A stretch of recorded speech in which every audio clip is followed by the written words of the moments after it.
Hello, and good morning.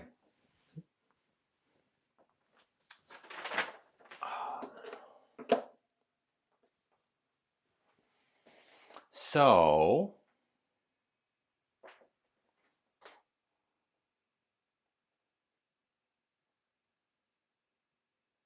sorry, I lost my train of thought for a sec there. So, um, today we're having an adventure in what was on sale. I'll make whatever was on sale. Um, and we've actually found some interesting things. Um, I told you I was going to do back-end stuff on the channel this week, and I did. I did. I've got. I should check on how he's doing. I've got a bot enabled.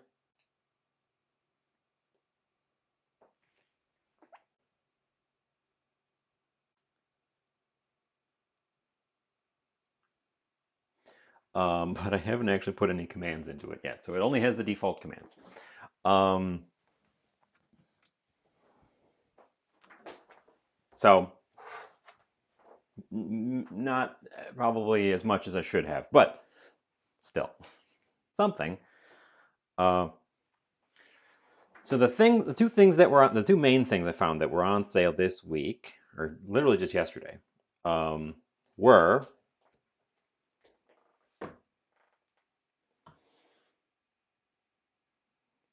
um, this Italian word, sized mozzarella, which are these little balls, and I feel like they're not. Sizan, you're first. Welcome in. I feel like they haven't been selling this well. It's more veal. It's veal from that same farm. We got it from before, and they were there was quite a bit of it in the discount bin. So I feel like they're not selling well, um, but good windfall for me. So I'm going to combine these two things and make cheese stuffed meatballs, which isn't really a brunch thing at all. But whatever, it can be an anytime thing. Um, we're going to go with meatballs in sauce. So we're going to have tomato sauce. And then there were red potatoes on sale, which I picked up.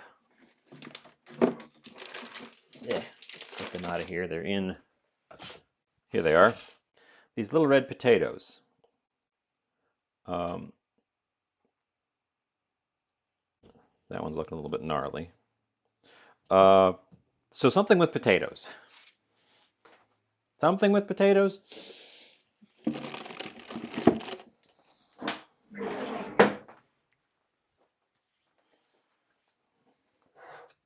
So that's the plan today. I'm not sure what the something with potatoes. Look, woman, welcome in. Do you have any ideas for those potatoes?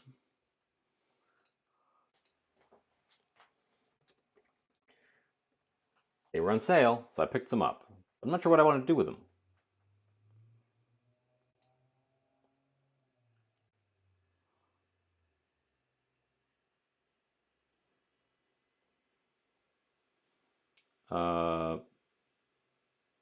Well, that's convenient. I just looked up a quick roast potatoes recipe, and it's the same temperature that they want the meatballs at. So we could potentially do both as a roast thing.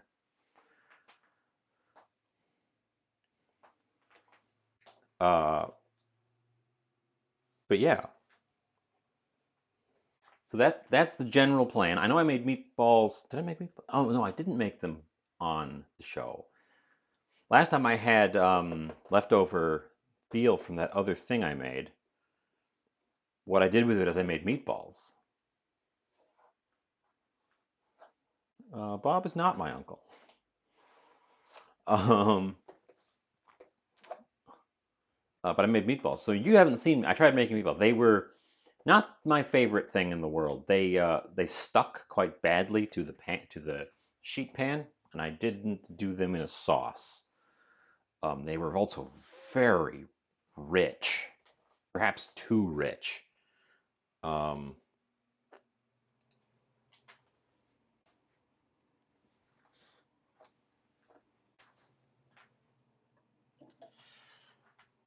but yeah, so that's what I'm looking at. If I'm going to do with the potatoes in the oven, then I probably should get the oven preheating. And make sure there's nothing in it. Get the oven preheating, and we probably should start with the potatoes, because I think they're going to take longer, typically, right? Right?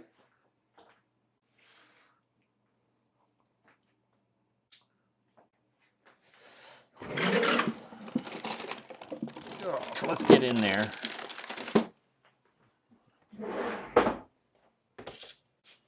So let's get in there and start chopping up taters. And decide what we want to add to them. I'm going to use that one that's a little bit gnarly looking because I think it might not last quite as long.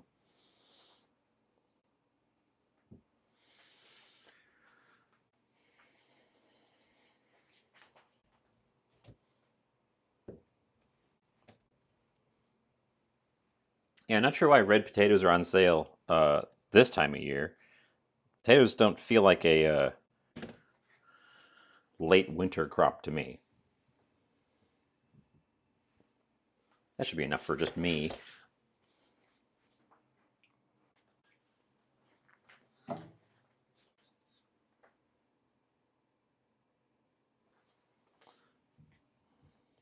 Let's see what they look like on the inside, especially this slightly gnarly one. I don't usually cook with red potatoes. I usually don't get any kind of potato other than the russets.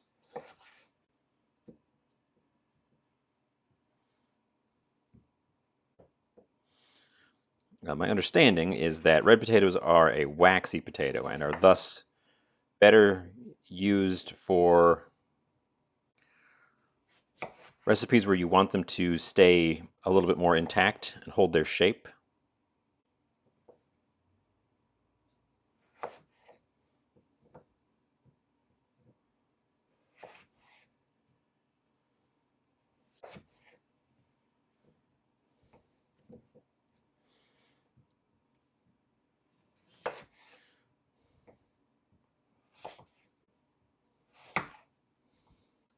So we might try hash browns in the future because I've got a whole bunch of these potatoes now. Potatoes keep pretty well. All right, I keep lapsing off. I'm gotta focus. So as I cut them, they look like more than they were before I cut them. So I'm going to stop cutting them now and hope that's enough. It's probably enough.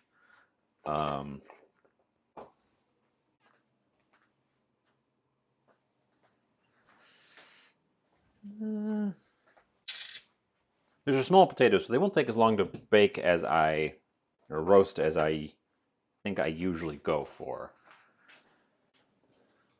So,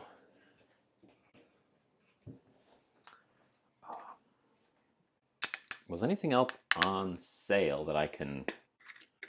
Well, nuts. Tell you the big thing that was on sale. One of the local stores is clearing out their self-service, like those tubes where it's got a lever at the bottom and you fill bags of grains and nuts and stuff. I think they're cleaning those out because I got nuts. Many nuts. I've transferred them to my own containers. But $3 for that many pecans, $3 for that many cashews. I also got chocolate espresso beans, almonds, walnuts, a real windfall. I lucked out.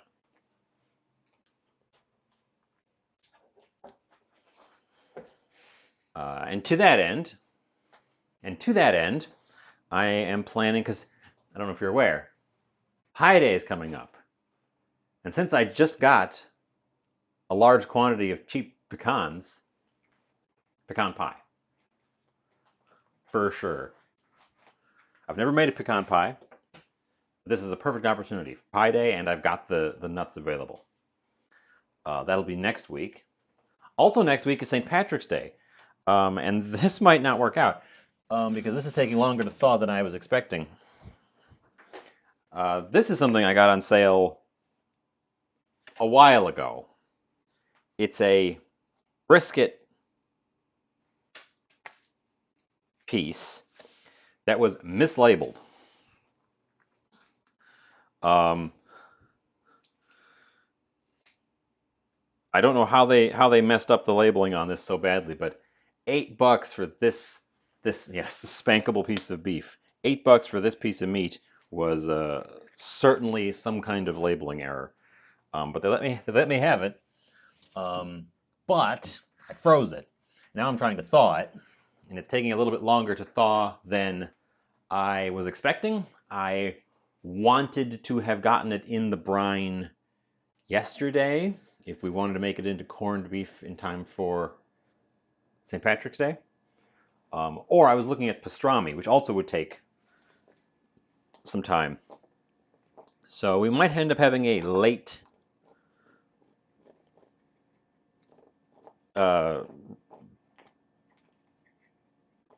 results out of that one, just because it's such a big piece. I mean, I don't usually have pieces of meat that big, so I'm unaccustomed to how long it takes them to thaw.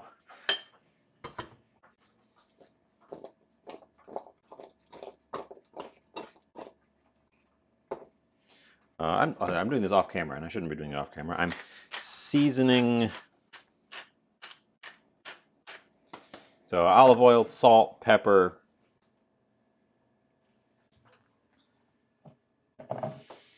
I want to say oregano. Yeah, I'm always looking for those bargains, and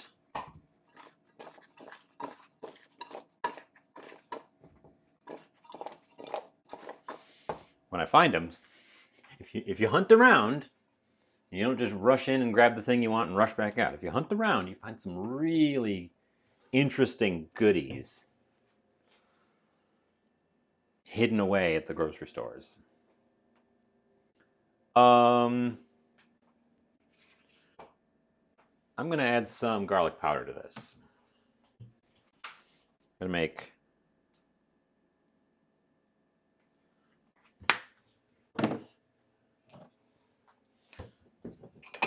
sort of Italian flavors. Well, yeah, I intended to share it. I just intended to share it for St. Patrick's Day, and I think we're going to. It's not going to be quite done in time because of the thawing issue. I didn't want to thaw it too far in advance because it has been frozen a while, and that often has some impact.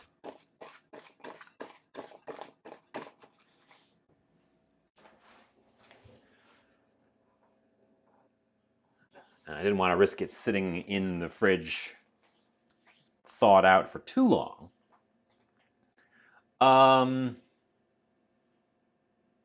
Yeah, that's probably a good mix. Oregano, basil, garlic, black pepper, salt, olive oil.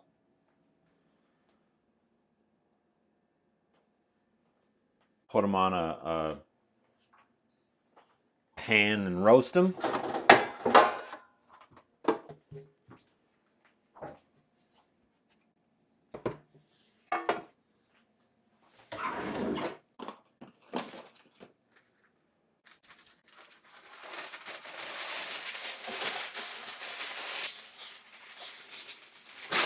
Oh, I can demonstrate.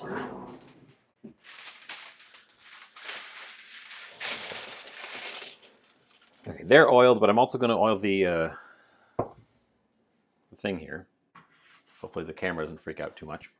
I can demonstrate this thing. This thing. Remember this thing? The pump action oil sprayer. It's a little finicky. So I filled it halfway up with oil, as it says all over the place. Fill halfway. And when it says fill only halfway, it means no more and no less. I tried filling it a quarter and it doesn't spray properly. It needs a certain volume of oil, but also air.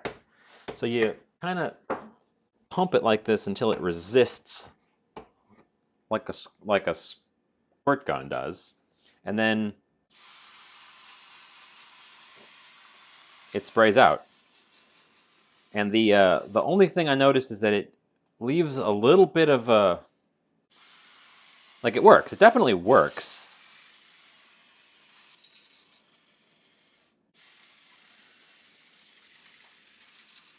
Like that. Oiled up pan. There's a tiny bit of mist that escapes while it's spraying. And I think that might be because I'm over pressurizing it a little bit. So it definitely works. Now, it doesn't have any surfactant in it, which if you buy like a can of Pam or one of those aerosol ones, there's a surfactant in there to prevent it from doing this, where the droplets of oil kind of pull together. So you're never going to get that perfect evenness because this doesn't have the chemistry, the extra chemistry. But it does work. It's not perfect.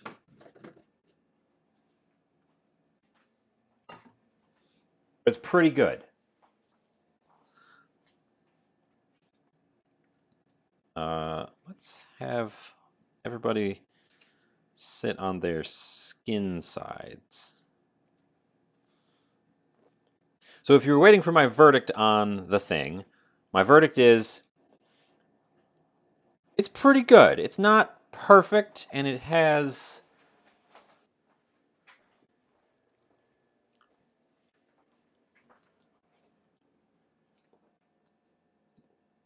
the slight mist means you're going to have to clean up a little bit, and I wouldn't use it around open flame. Although I wouldn't use it open flame anyways. It's spraying oil. But the mist could be a concern if you're using it near something that could be damaged by the oil, which most of your cooking services aren't going to be.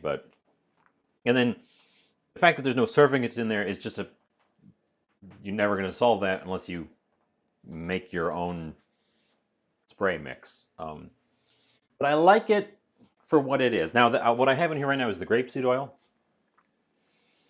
The packaging says put it on your own olive oil and spray it over salad. I think that would be great because you're not worried about it being a nice even surface, or spraying it directly onto foods to get a surface, and then the oil kind of sticks to the food before you cook it. I think that'd be a good use for it too.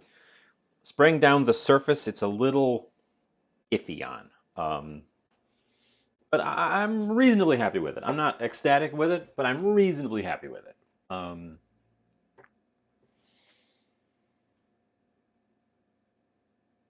So yeah, let's pop these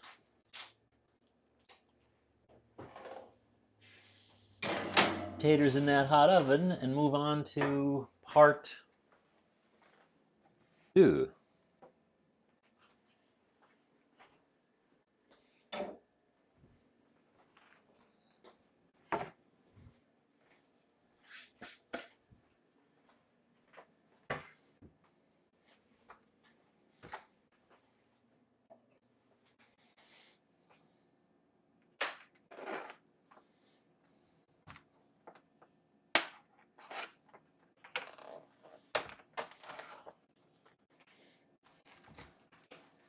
So I've previously talked about We previously did talk about veal.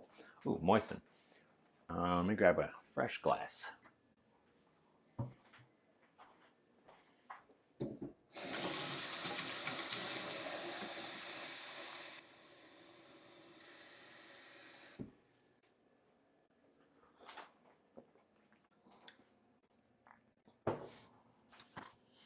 Moist. No, I haven't touched the meat part yet, so we're still good. That was fine. So I've previously talked about veal. We can talk about it again if you'd like.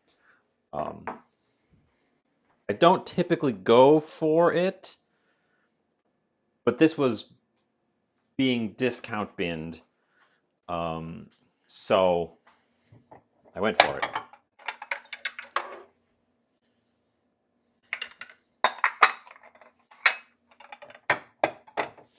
And this is the same farm we got it from last time.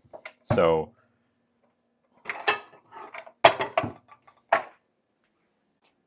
yeah, the big bowl. Do I want one size? Go with the big bowl.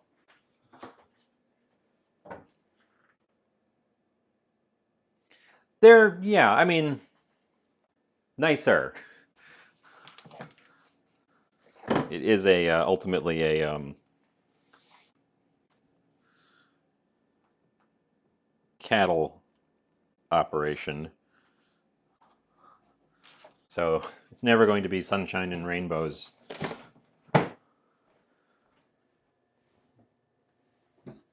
But yeah, they don't confine them. They keep them in groups. Uh,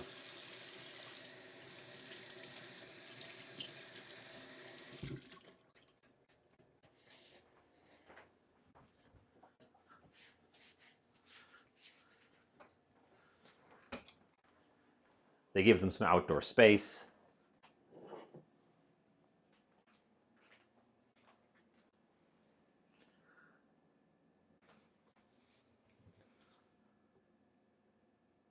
Yeah, and I, having looked them up, I again, I'm not going out of my way for it. I'm probably not going to buy it as a regular thing, but since it was on sale, and I'd already checked up with the farm, I'm and frankly, the reason veal is popular, despite the often ethical concerns, is it's real tasty. um,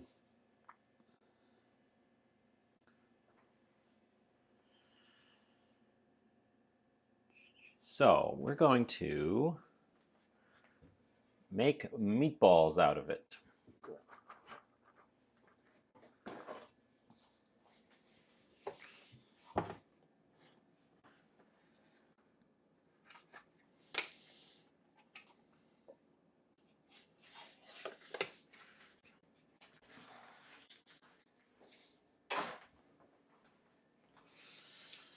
I have a recipe here. We're using Foodland Ontario's recipe, which calls for,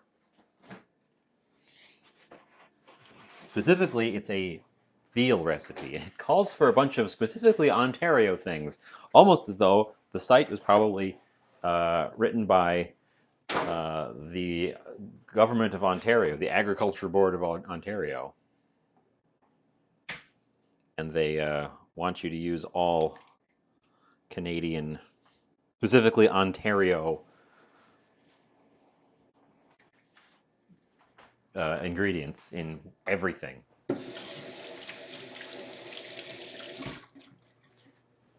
Which means, did you know that Ontario produces mozzarella cheese, eggs, veal, onions, red peppers, tomatoes, basil, but does not produce olive oil, garlic, hot pepper,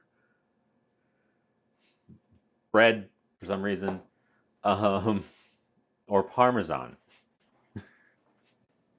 Just interesting the things that aren't like called out.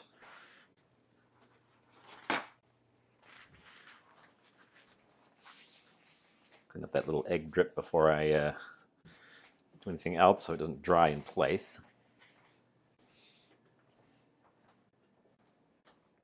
So I'm using their recipe to get the meatball mix right because I'm not confident I could do meatballs just freehand, especially veal because it's quite fatty and you have to treat it a bit differently than beef, than adult beef.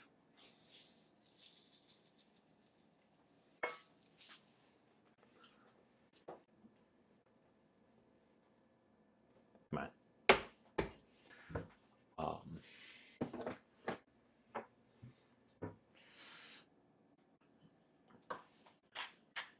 And it's a pretty basic recipe too, which is what I'm going for. Pepper,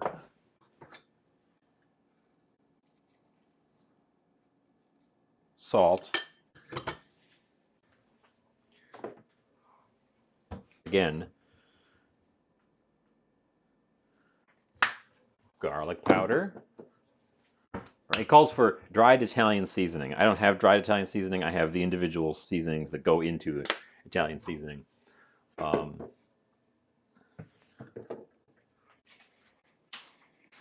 So oregano. Oregano is often good with meats. It enhances the savoriness.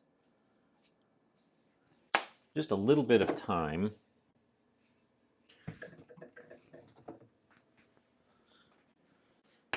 A bit of onion powder, which you will find in a lot of savory packaged goods. Garlic powder and onion powder combined to really amp up the flavors of things. And that's it. That's what goes in here. I don't know what else is in. Honestly, I don't know what else is in officially dried Italian seasoning. I should look up. I should look up what they expect to be in here. Um,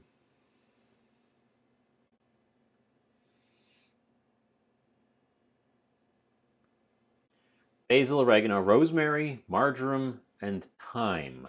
I have marjoram.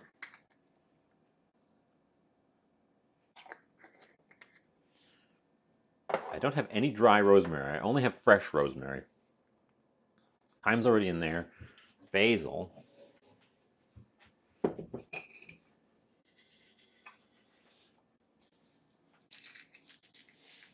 Speaking of time, I should have set a timer for those potatoes.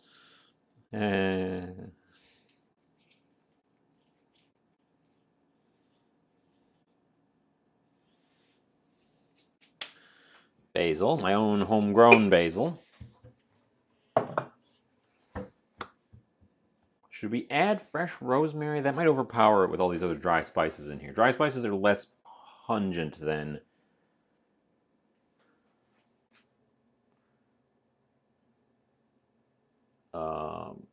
fresh ones. So fresh rosemary might be too punchy.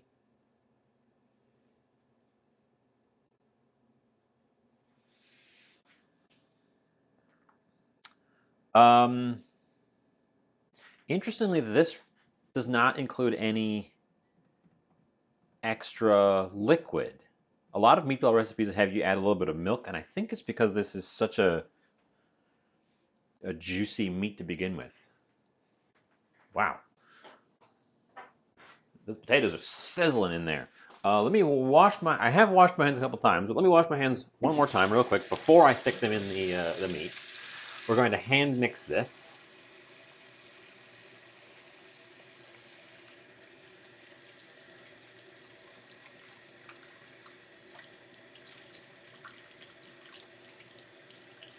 I should probably get the cheeses out of the. Well, I'll mix it and then I'll start that.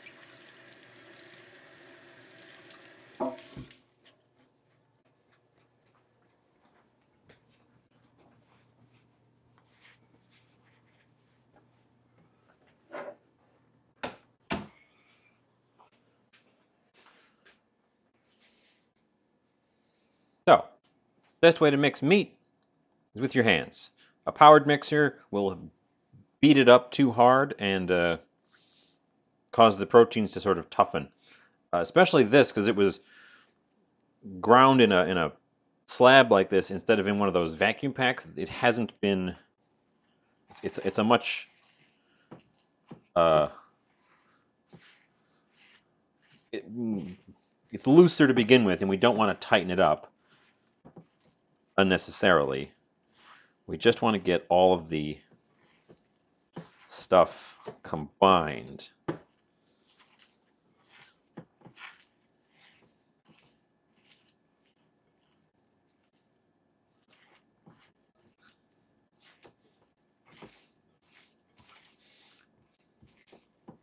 So much like a dough, it'll toughen up as you work it.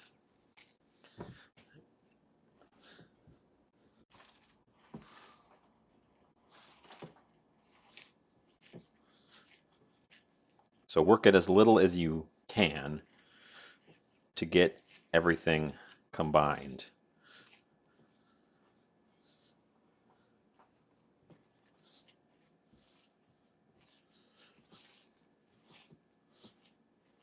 Okay. That looks pretty even. Maybe one more big fold and mash.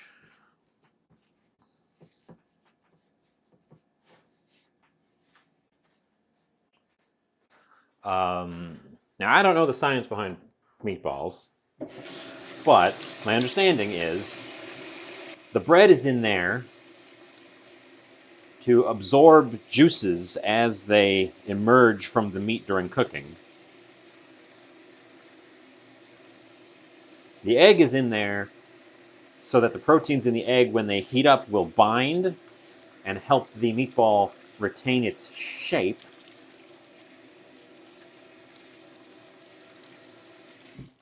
The meat is in there because it's meat, and the spices are in there for flavor. Um, and if you're using a lean meat, then I think you're supposed to add milk or cream, which adds fat and liquid. But if you're using a very fatty meat, then you don't need that. And I think that's the mistake I made when I made these off camera. Last time I made meatballs, I used a very fatty meat. And then I added liquid to it, and they kind of turned gushy. um, we also have a concern because there's going to be cheese balls inside of these.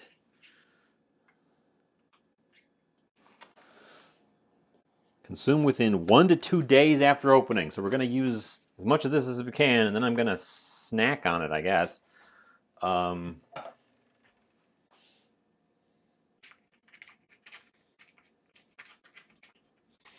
That's always the issue with these fresh mozzarellas in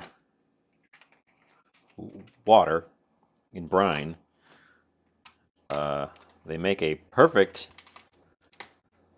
medium for mold growth. So once you've broken the seal, get to them. Let's get them out of there, though.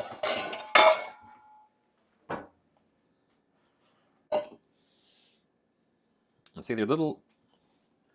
The label says, whatever that Italian word is, cherry size. They're just the size of these little cherry balls. They're perfect, so I don't have to cut.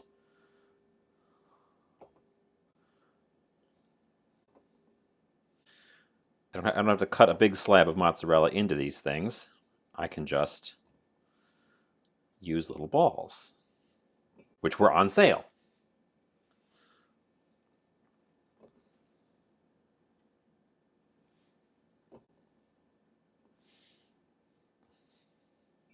Let's taste one. Mmm. Fresh mozzarella is so good.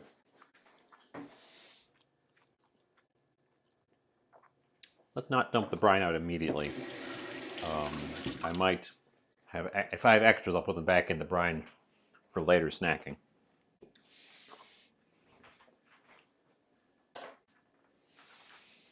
get my things out of the way here. And get out a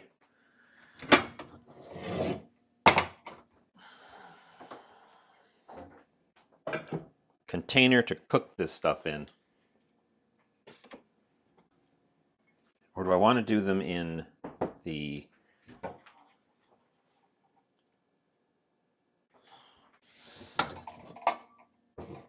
Or do I want to do them in this one?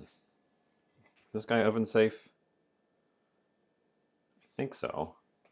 Is this guy oven safe? They never say if they're oven safe. This is a solid stainless steel pan. This one should be oven safe. But I kind of want to use it to build the sauce in.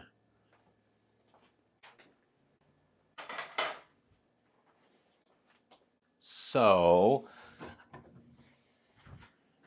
I'm trying to eyeball sizes here.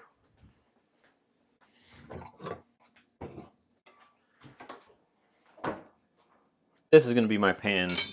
Move the gentleman. This is going to be my pan.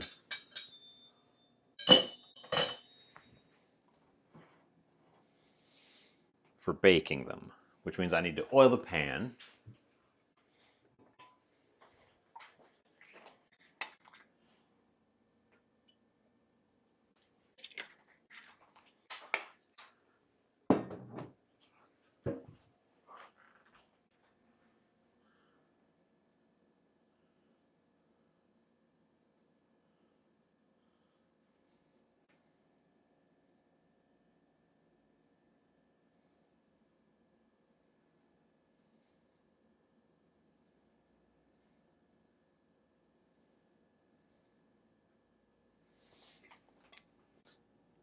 Oil the pan. There you go. And start making meatballs.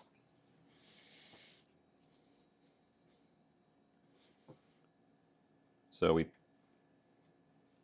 pull off a wad. It might be too small. Pull off a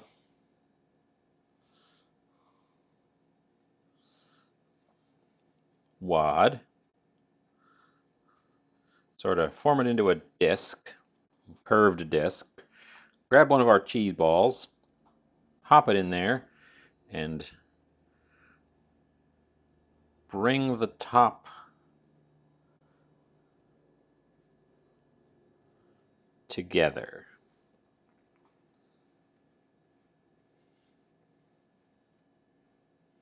Meatball with a cheese in the middle. I already oiled that pan, but now I'm second guessing if this is going to all fit. They're going to be a little bit crowded in there, I think.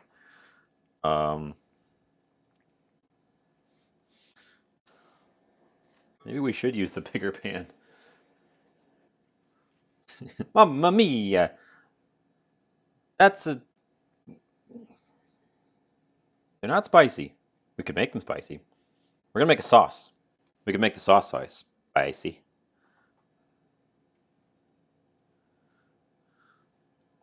Am I making them too thick? I don't think so. Make sure, if you're stuffing your meatballs like this, to ensure that the sealed side is tightly pinched together. Otherwise, your cheese will end up melting out into your pan instead of being nice and gooey in the middle of your meatball.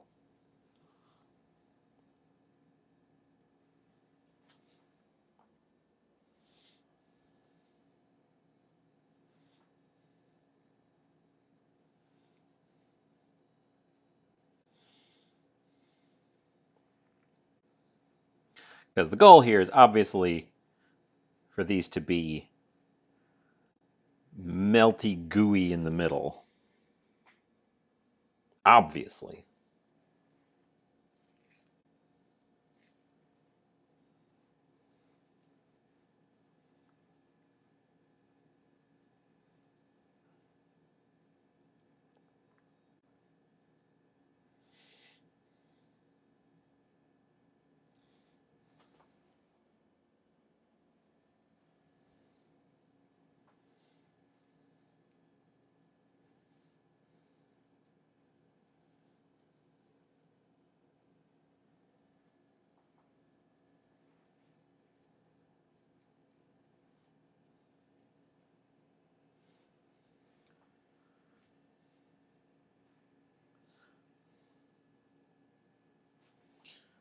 Did anyone pay attention when I put the potatoes in the oven? I sure didn't.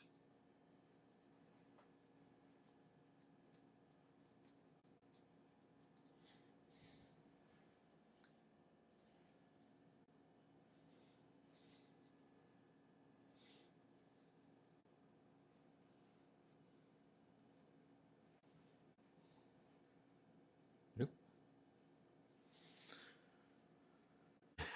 We'll have to poke them with a fork.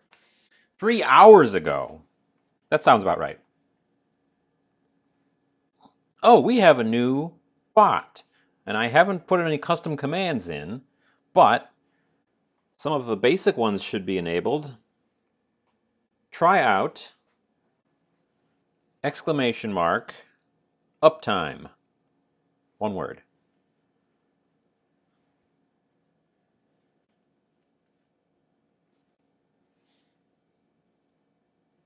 Please work, bot. I haven't tested the bot live yet. Bot. Oh, come on, man. I thought he was working. Okay, I'll have to do a live bot mending stream, I guess. I thought he was working.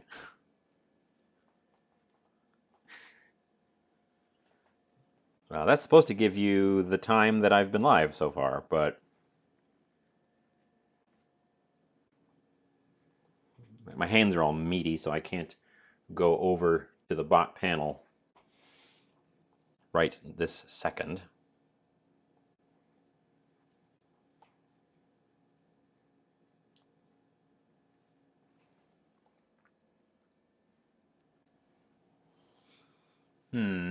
I'm disappointed. I thought that was going to work. Thank you for trying louder.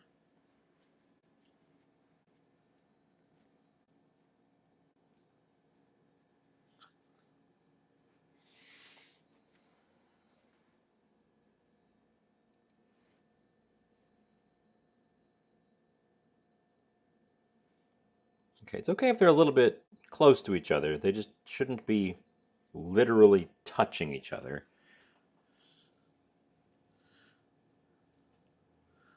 Social distance your meatballs.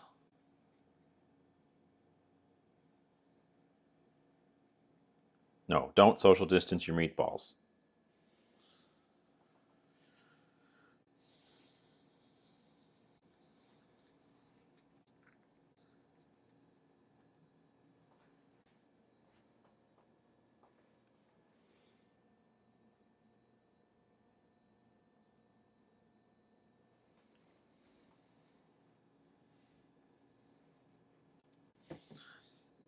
I can hear the potatoes whistling.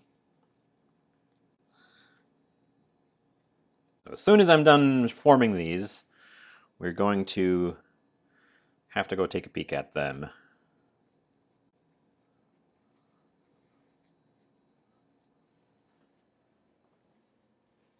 Yeah, this is going to be hardy, and I'm going to have extra for sure. Darn it. I've got just a little bit of extra here, enough for one slightly oversized one.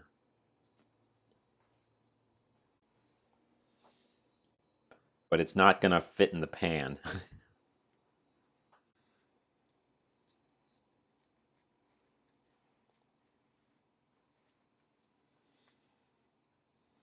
Darn it. Darn it.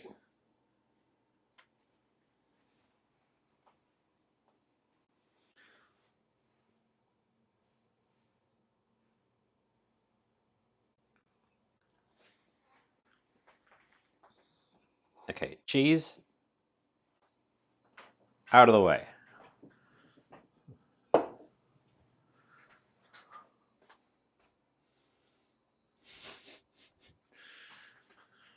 I will not be defeated by one meatball.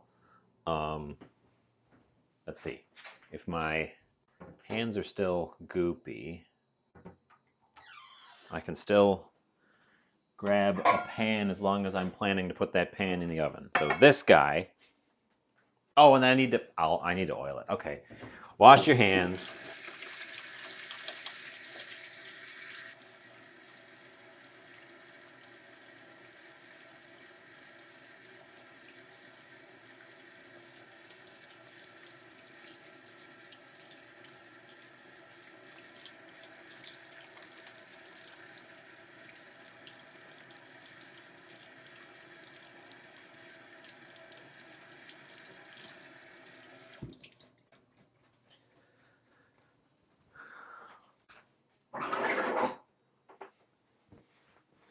If one, yeah, one lonely meatball.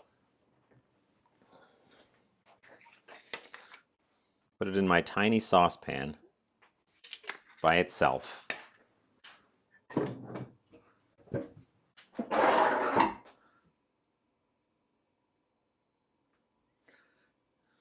And then take my freshly washed hands and get them meaty again.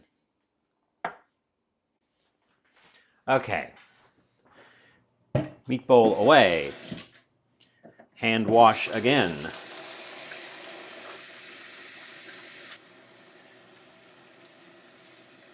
We're gonna poke our potatoes, see how they're doing, get those meatballs in the oven, start constructing our sauce on the stovetop.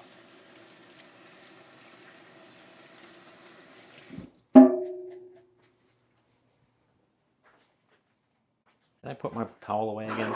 Stop putting your towel away, you fool.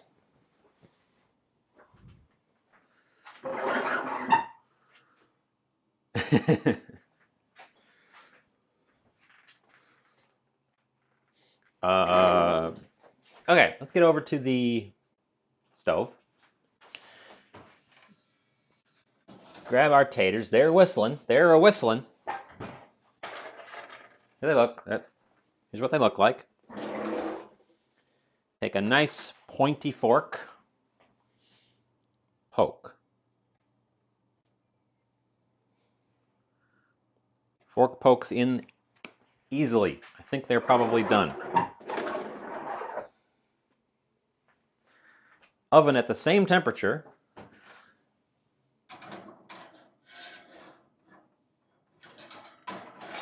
Let's get the meatballs right in the middle. And our little antisocial friend just next to them. Now they don't need to be in there for super long.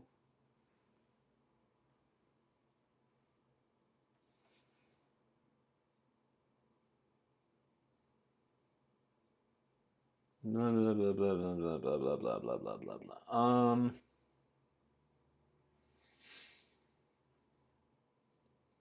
Yeah, they don't need to be in there for super long, so we have some time to quickly start constructing. Yes, I got it too. um,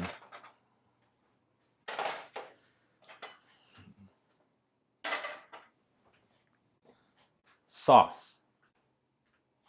Sauce. As the kids say. The kids don't say that.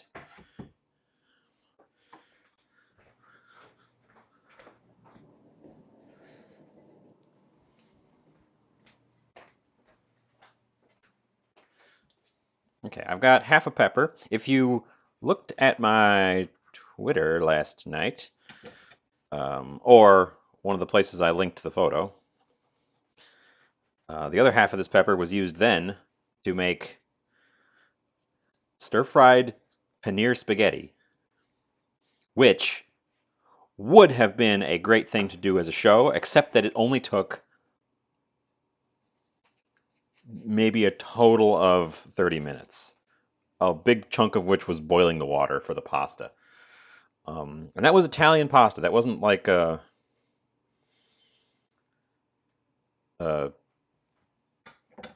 Asian-style noodles. And I never considered trying to stir-fry spaghetti, but it worked out quite well. And the results were very delicious.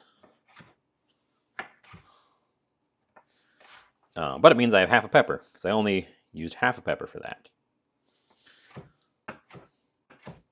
I need to work out a way, and it would probably be by doing recordings for YouTube, a way to do shorter projects without having to layer a bunch of them on top of each other,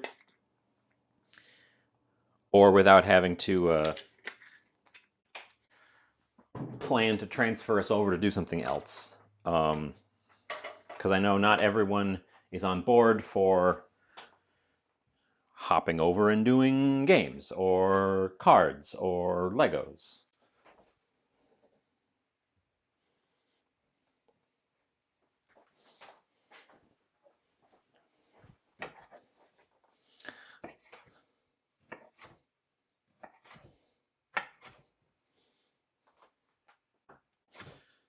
But that was the type of thing that was. It was this wonderful recipe that I discovered, wanted to try out, tried it out, and it was great.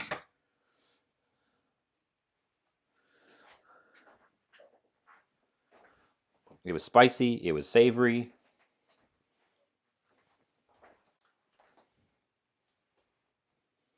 It was pretty hearty, honestly. I could have cut down the amount of paneer that was in it. Um,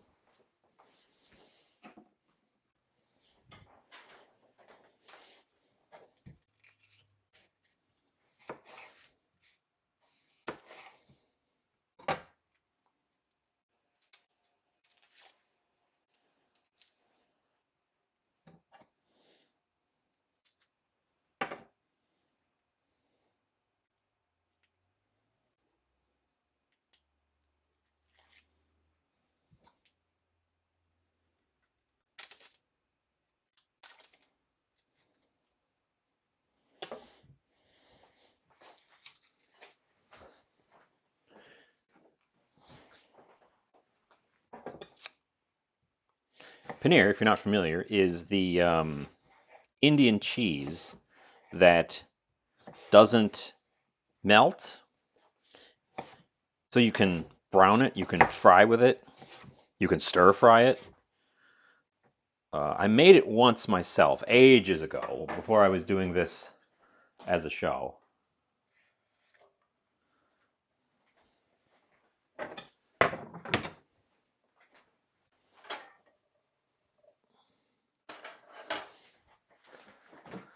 Um, and it came out, and then I made it a second time, and it didn't. And I'm not sure what I did differently. I'm wondering, actually, thinking back, I've been thinking about that incident on and off for a long time. And thinking all the way back to it, I wonder if I might have used different milk the second time, and that's what threw it off. What's supposed to happen is paneer is not curdled with rennet, it's just curdled with a bunch of acid. And the acid causes the proteins. Thank you for the moisten.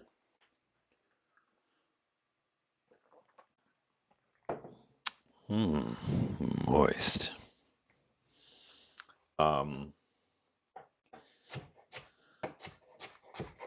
The acid causes the proteins to break down in such a way that they are able to bond together into clumps, the way egg protein and meat proteins do when you cook them, which makes the cheese, gives the cheese this firm texture, but it also means that it firms up even more when heated, and you can get a crispy exterior on it. It's fascinating, the science.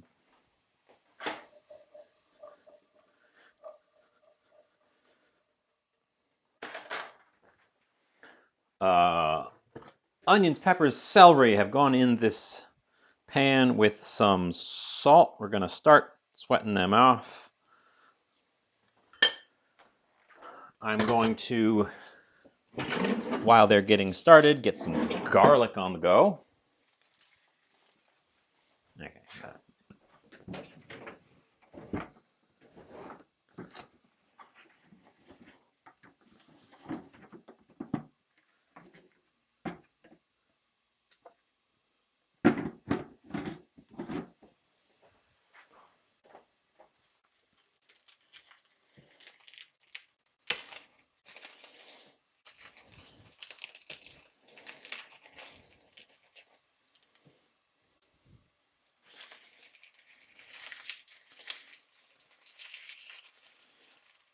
Yeah, this head of garlic is getting a little low once you get all that paper off of there.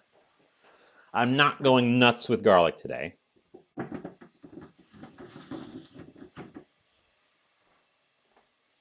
As much as I love garlic and I love going nuts with garlic, we're going to limit ourselves to 3 cloves, although this one is enormous.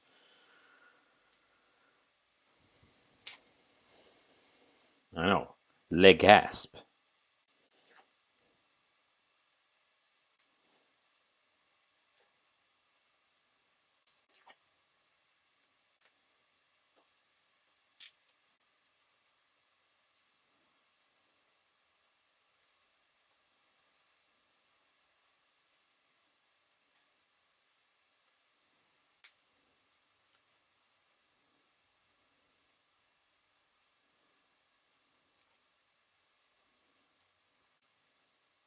I'm doing this with my fingers like a fool, even though I've got that thing that peels these in just a second.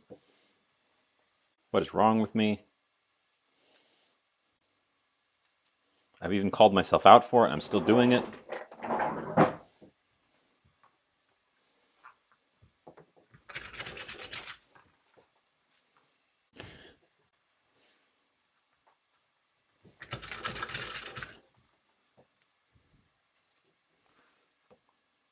Don't get me wrong, I like garlic too. Perhaps too much. But sometimes you don't put a million garlic in a thing. You just put 500,000 garlic.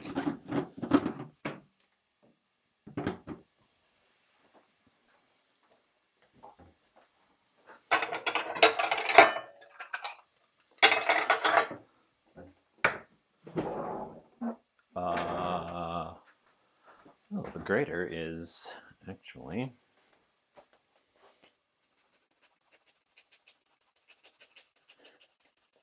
I've said this probably every time I've done this to garlic. The garlickiness in garlic comes out when you pulverize the cells.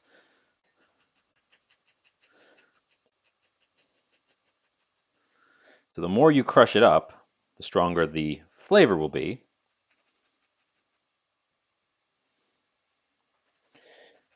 But also, the flavor develops as it sits around. So you should crush up your garlic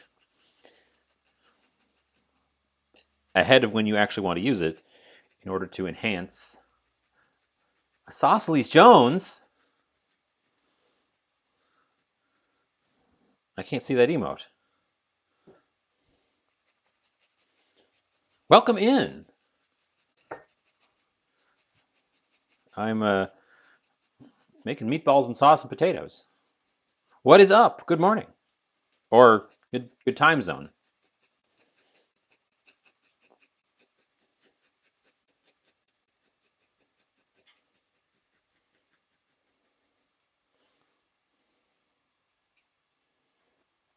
We're making something less I know some people followed me recently just because of the crazy things I made the past 2 times.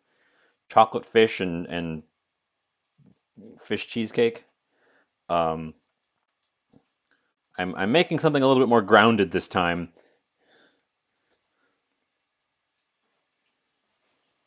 Snow. I'm also having snow that I'm a little bit worried about today.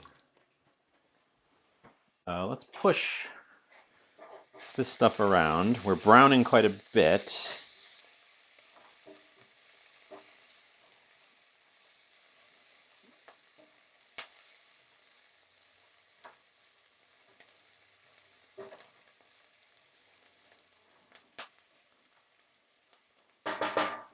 Does anyone remember when I put the meatballs in? Never mind, I'm going to peek at them.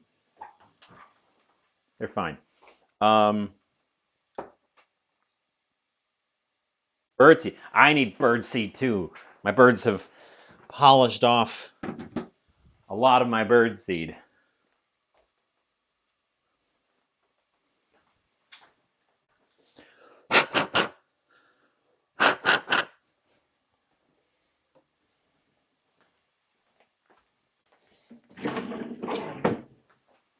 Okay, let's get this can of tomato open. I'm going to bring you over here for this one. Because I recently found, now this is my old standard can opener. It grabs the thing, it cuts the thing. I found, and there's an alternative, because there's always an alternative. Oh, where is it? I just had it. I literally just used it. The other kind, the other shape of can opener, which I've now lost. What the hell? Where have you gone, other can opener? How can this have happened? I just used it. I was expecting it to be right here on top because it just used it. I guess we're gonna use the standard one if I can't find the other one. I found one of those ones that uncrimps the lip.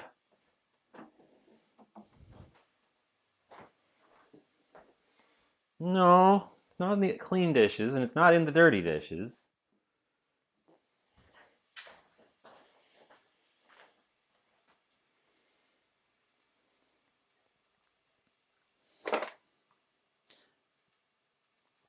Got it.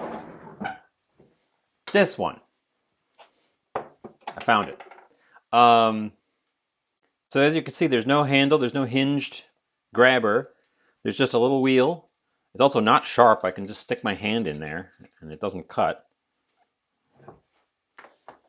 And it kind of just fits over the edge like that, and then you turn it, and it starts around.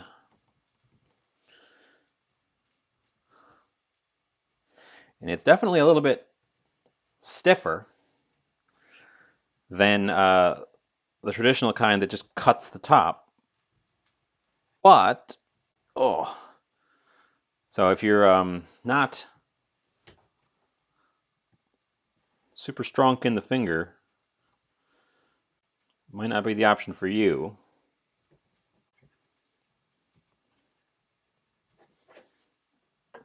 And I should have done this not on this. Well, as you can see, it holds onto the can. And once you get back to where you started, first of all, it holds onto the lid. It takes the lid off for you. The lid has no sharp edges, no sharp edges.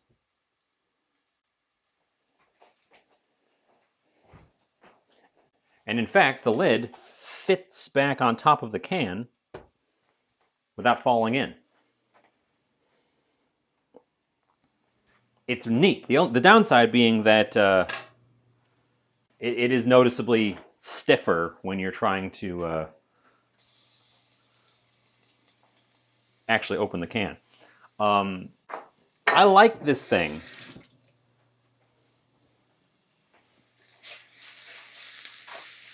The issue I've had with them is that they're so expensive.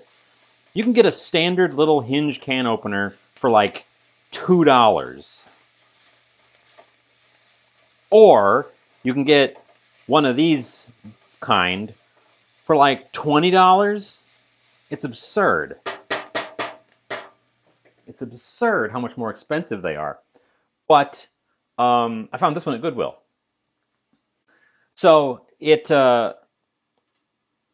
the wheel is so the cutter isn't cutting, just punching through and cutting a chunk out. It's cutting the lid away at the crimp. So it's leaving the crimped edge in place. And because of the angle it's coming in at, there are no exposed sharp edges. The sharp edge is folded into the crimp. So people say, oh, no, crap, I just burnt my garlic. That's not good. Quick, deglaze the pan.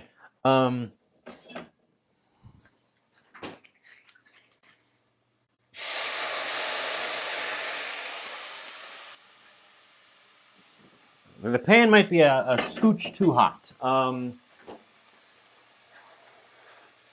Some of the garlic pretty rapidly went brown on it. I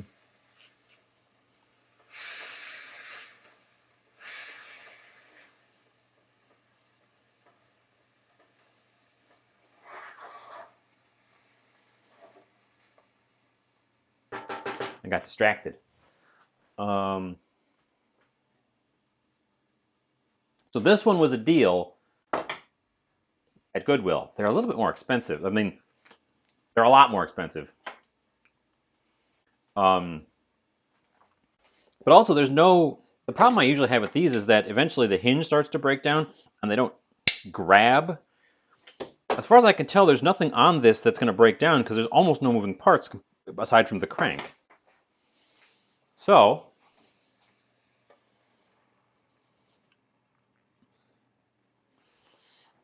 let's get... This one was a tomato puree. I'm not bothering crushing my own tomatoes. Someone did it for me. I can hear my meatballs. So we should check for heat on that. Get this stirred in quick so it can... I deglazed the pan with some red wine to pick up the crispy bits of garlic that were at the bottom. We will add some spices to the sauce here, but we need to take a look at the meatballs. I suspect they need a flip.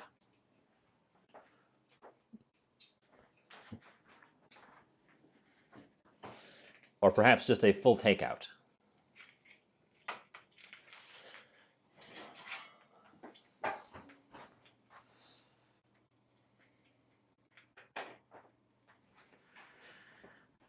They're browning.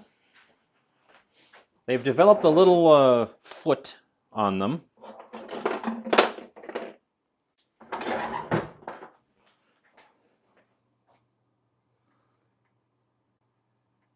They're not sticking. They've produced a bunch of juice. We're going to flip them.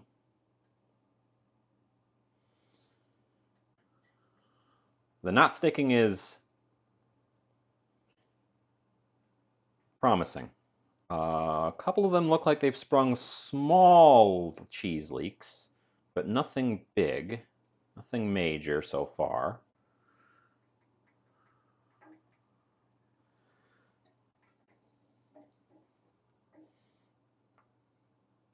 Oop.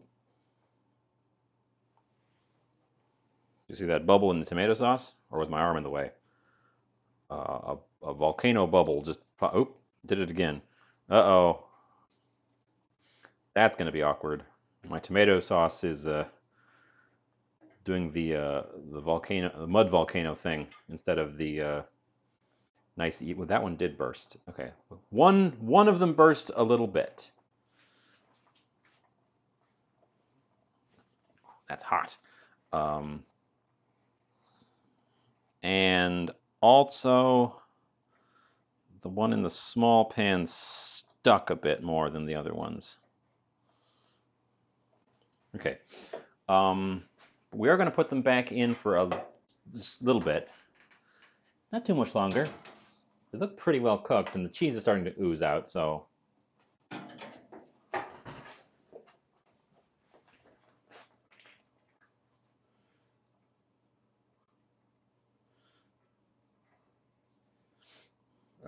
Really, you shouldn't use tomato puree for this. You should use crushed tomatoes.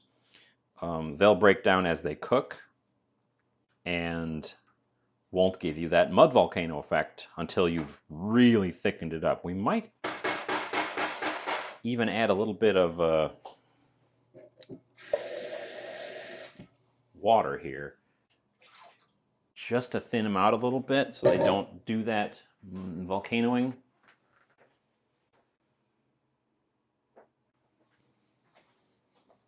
Oh, I expect these to be very delicious and also a gooey mess.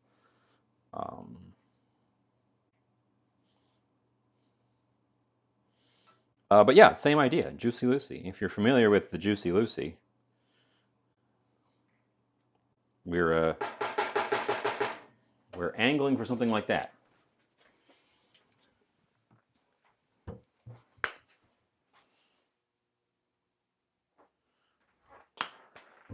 Garlic powder.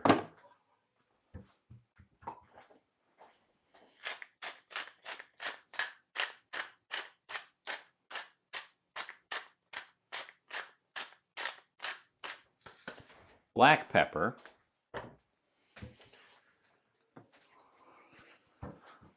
Oregano. We're going for very Italian. Everything thus far has had these same couple of ingredients in it.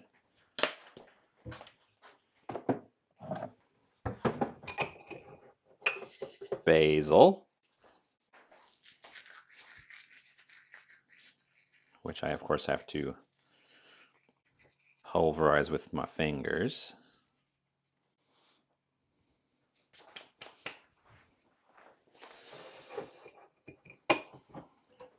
I don't think I'm going to go for marjoram because I don't know what marjoram is for.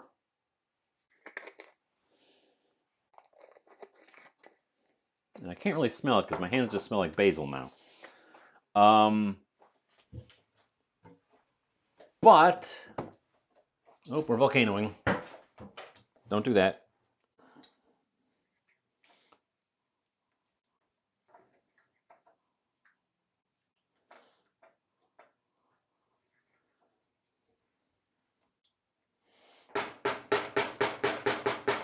I might have to get the lid out for this pan. We do need to definitely cook it because there's going to be some of that raw tomato flavor in there that I don't want carrying through to our finished product. I was about to say I'm going to put some secret stuff in here. Secrets. Secret thing the first.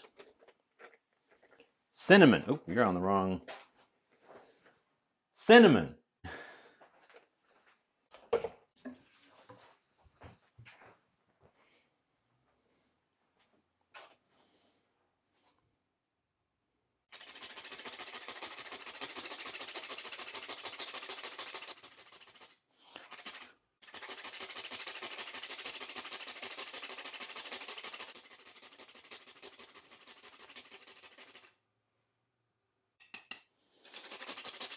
Quite a bit of it.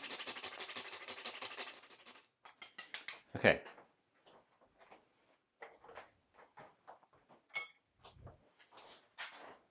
Stir this around to prevent volcanoing.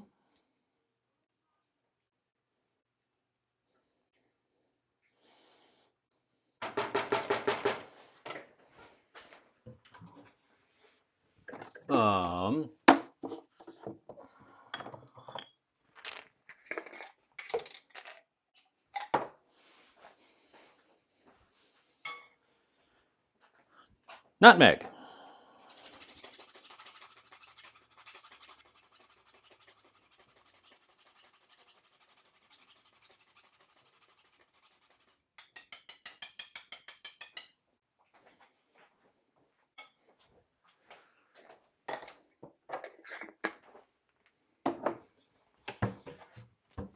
I should have one of these.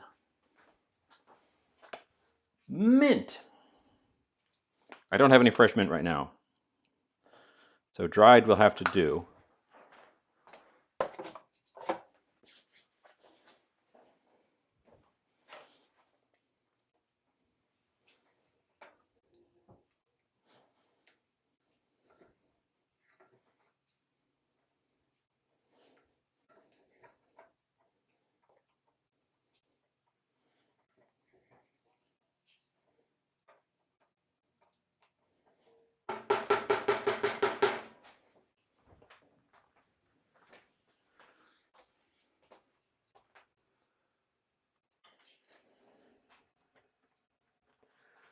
Well, in a Italian tomato sauce, they would be very unusual. Um, but in a Greek tomato sauce or in a shakshuka, these are not unheard of.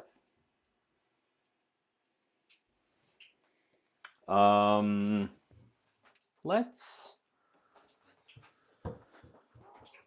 It's already bell pepper in there, but let's goose it up with a little bit of paprika.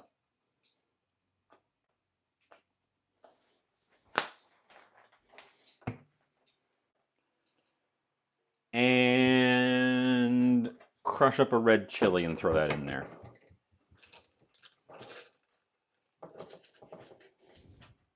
Well, an orange chili and throw that in there.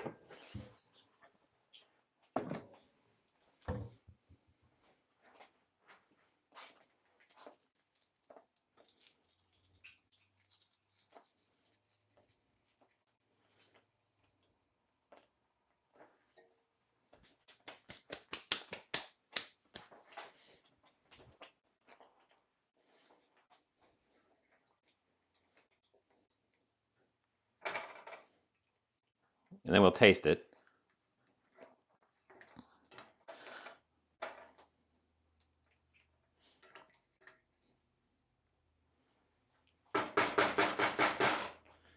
With a tasting spoon. Tasting spoon? Tasting spoon.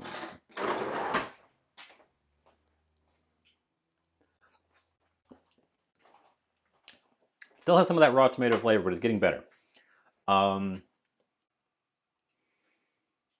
Is there pepper in there? No, I don't think there's any black pepper in there. That's part of the problem.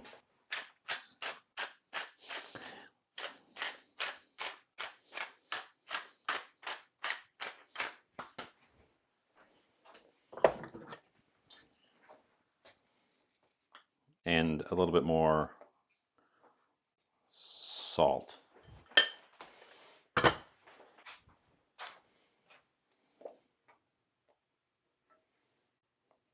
So this is the kind of thing I would probably make on a Tuesday more often, because this isn't really a breakfasty thing or a brunchy thing. This is very much like a dinner thing. But like I said, this is what I have. I'm working with what I could find, what I found on sale. All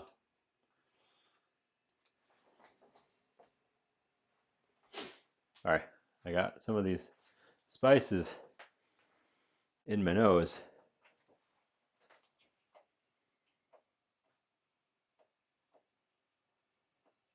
Oh.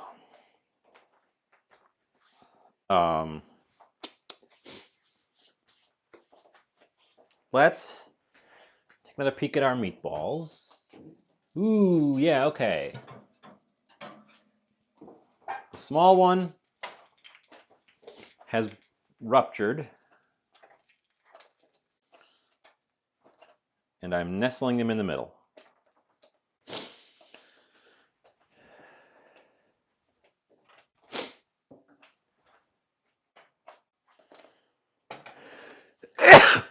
Oh, there's the sneeze. Oh, sorry about that.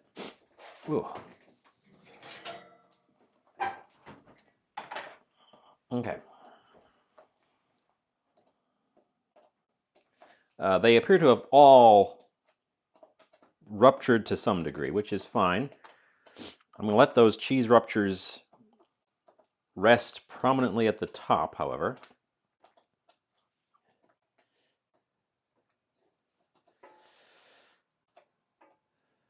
Proud of their cheesy innards.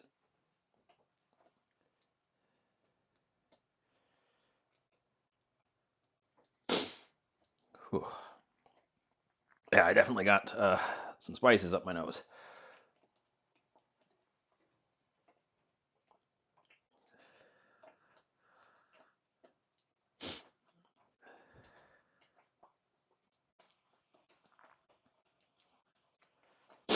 Okay.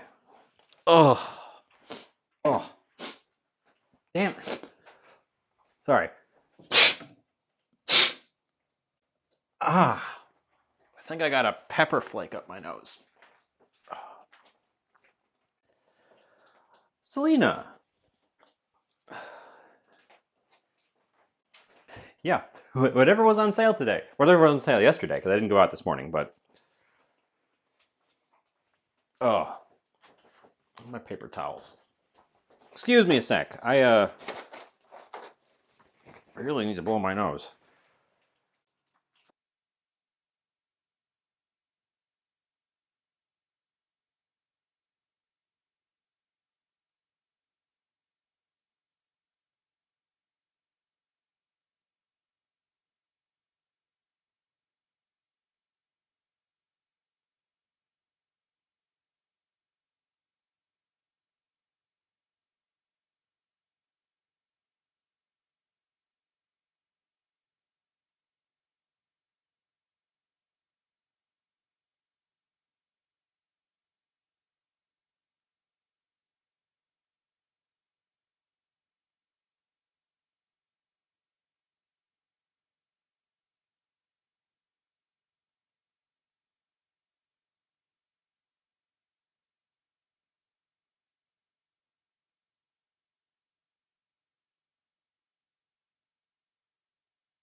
I was still muted. Good shout.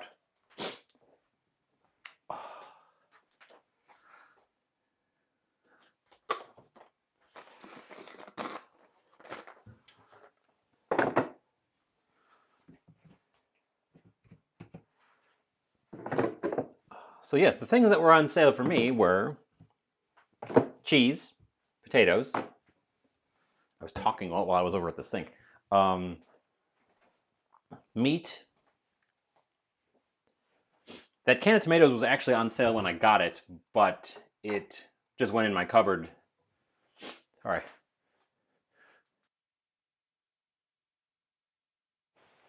Oh, I'm going to be dealing with that for a little while, I guess.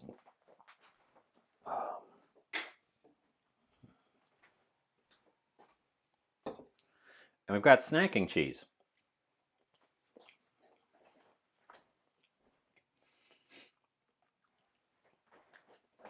Which is why I saved the tub of brine. So the ones I don't use can go back in there, and I can try to figure out what to do with them tomorrow. Oh, man. Ugh. Okay. For those of you following along at home, go back to when I took a hot pepper and I crushed it up with my hands right into the sauce, and don't do that. Absolutely don't do that.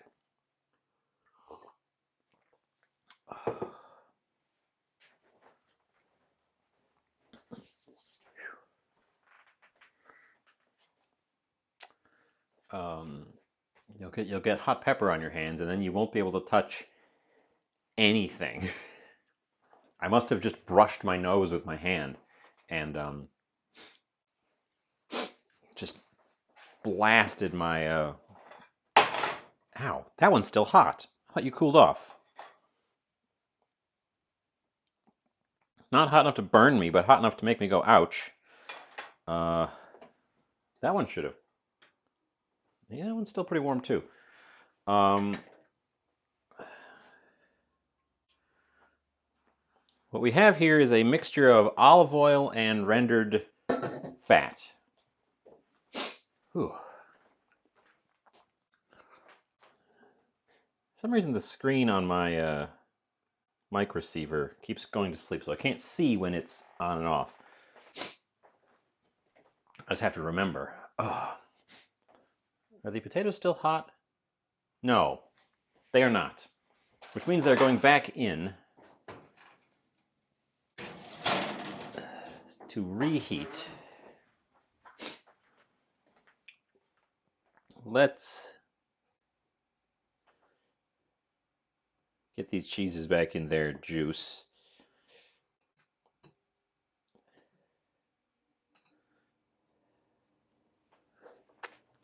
Snack on one more.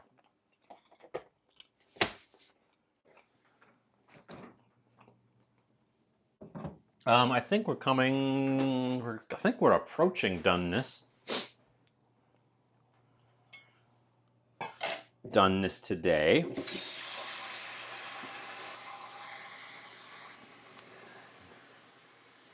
I've got potatoes, tomato sauce, and meatballs with cheese. It's a pretty hearty meal, but there's not really a vegetable component to it.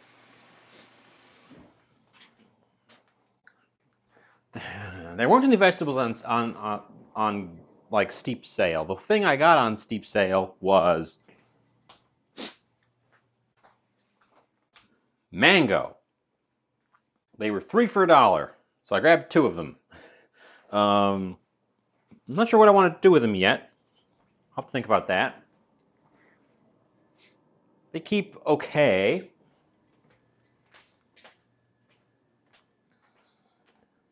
So I don't have to rush to figure out what to do with them.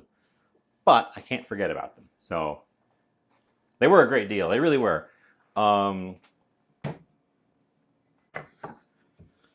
It must be mango season wherever the mangoes are coming from.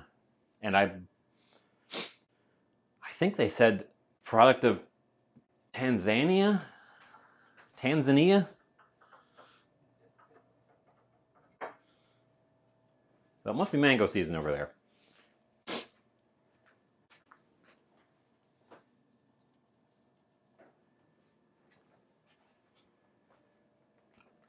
So we got a little bit of downtime because I want the tomato sauce to cook a bit in the oven with the meatballs. And we're reheating the... Oh, another feature of this thing. Since the blade never goes into it doesn't puncture through the top, it never goes into the food. So while it's possible to get this thing dirty, it definitely does not get as dirty as fast as the regular kind. It's super neat. Yeah, I mean, it's not hard to use mangoes. I grabbed them because they were such a good deal. Thinking about if I have anything I can do a quick vegetable with. Ooh, oh,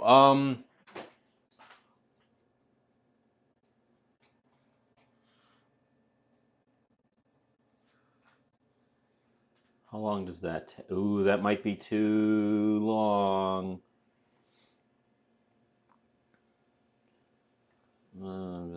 How long does it actually take? How long does it actually take?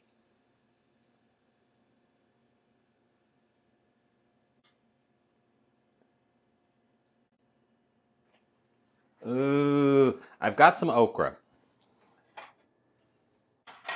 That's likely to go off soon. In fact, I should take a peek. It might have already started to go off. Okay, never mind. I have some okra, but it has actually started to go off. So now it's just going in the compost. I didn't get to it. I didn't get to it in time. I didn't get to it in time. Okay, well, scratch that one. Scratch that idea. Idea the second.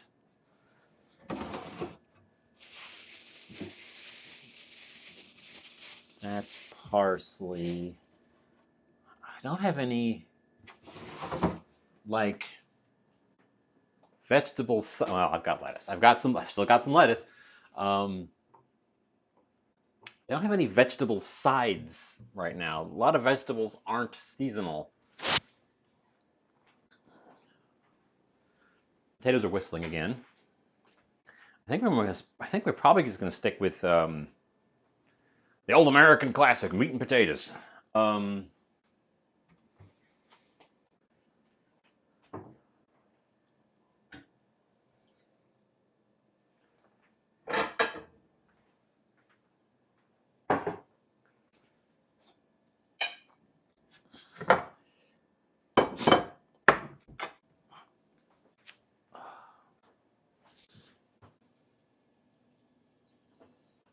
Okay, the potatoes are whistling again, so I probably should take them out. Whistling potatoes is a sign that the moisture inside the potatoes is boiling and forcing its way out through the surface. They were already cooked, so we just had to get them hot, which I believe we've accomplished. Tomato. Doesn't really show up on the camera super well, but I made a mess with the little speckles of tomato sauce all over the place here. We could toss those potatoes in the drippings, but probably don't need that. Roast potatoes.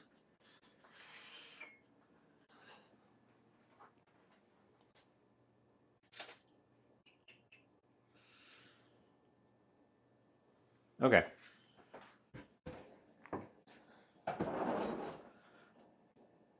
Okay.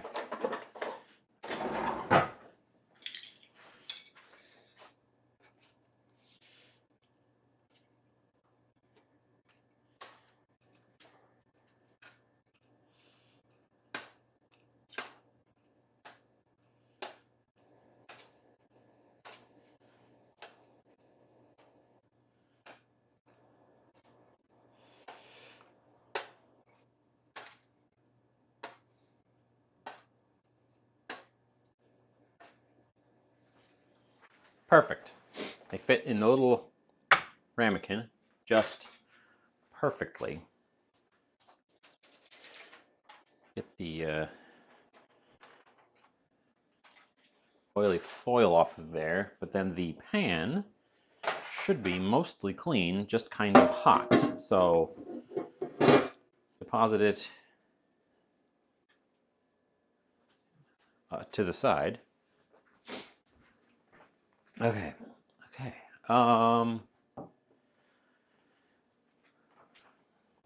I did not the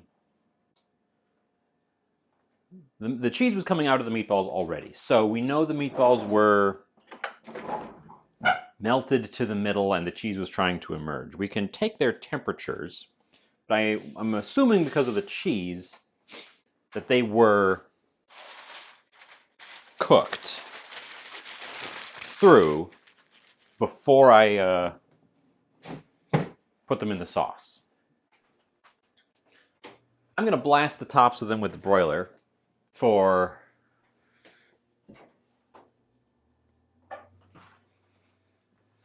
a minute or so.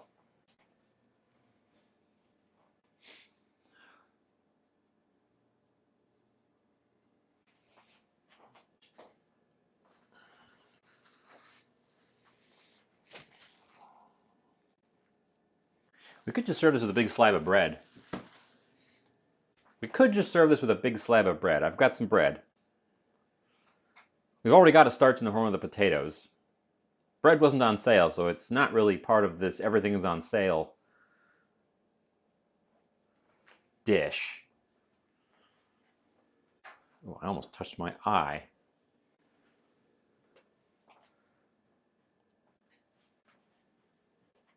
But it's going to snow. I need to bulk up on carbs for the cold winter. I wish I had a camera inside the oven. Then we could look at the stuff that's going on in there while it's cooking.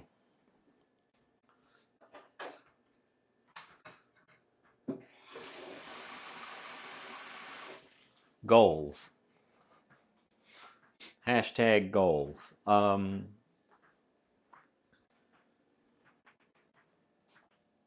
I can hear it sizzling in there.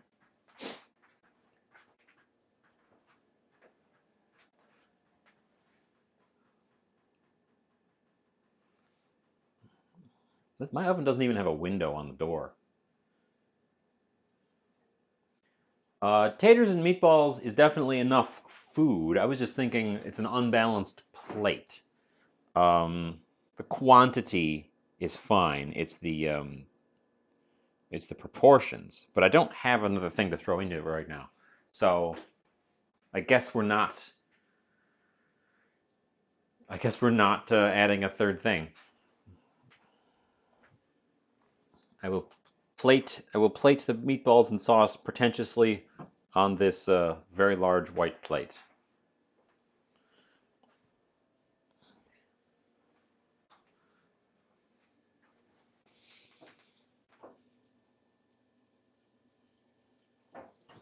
It looks a lot like a shakshuka right now, except with meatballs instead of eggs in the mix.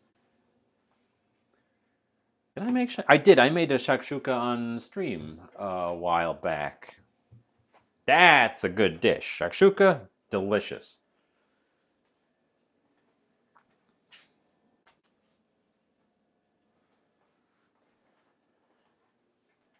If you've never had it, strongly recommend. It's also pretty cheap to make because it's tomato sauce with spices and eggs. And although eggs have been very expensive, they're starting to come back down. And if they ever go back to where they were, they used to be very cheap. It used to be a very quick, cheap thing to make. Well, not that quick, but that was the day I made my own pita bread. Um, that was exciting. I had a lot of fun with that one because those pitas were so cute and they worked so well.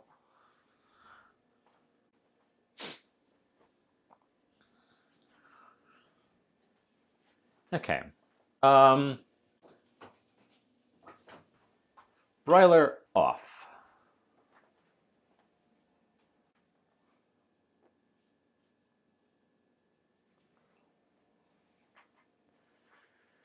We're just gonna let it cool off a little bit before I stick my hand directly in there so I don't cook my hand. Um,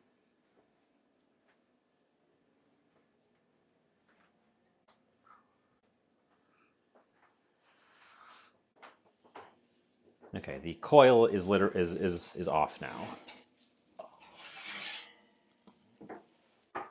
The top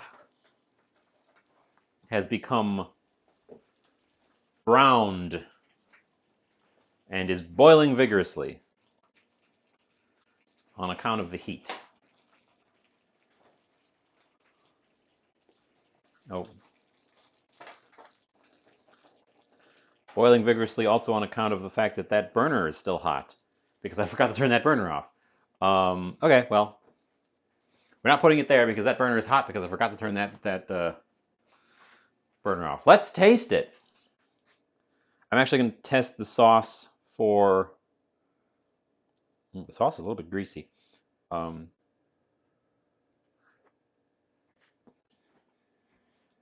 okay, we're good. We've definitely cooked the raw tomatoiness out of it. So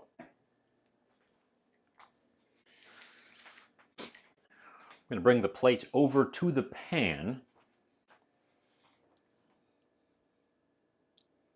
for this.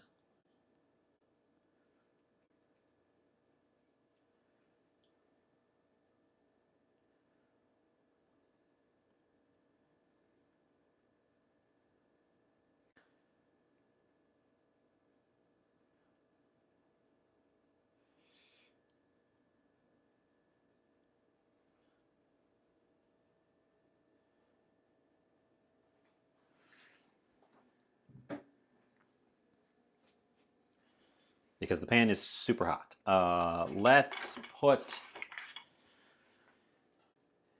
going to sauce the pan.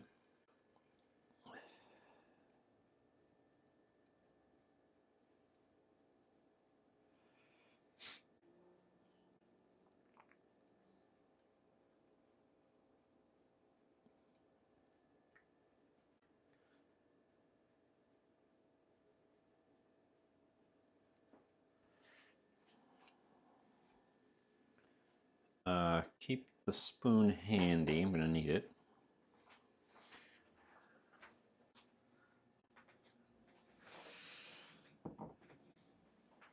You can billowing steam.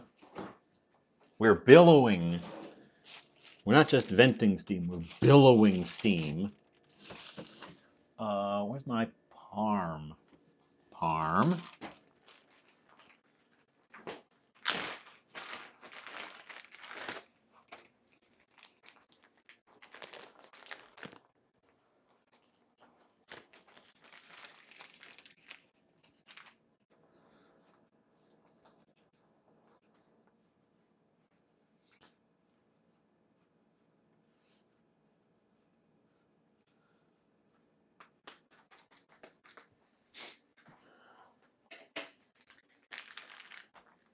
Pro tip when you're using a wedge of parm and just shaving it off, leave the plastic on and use it as a handle as you shave it down.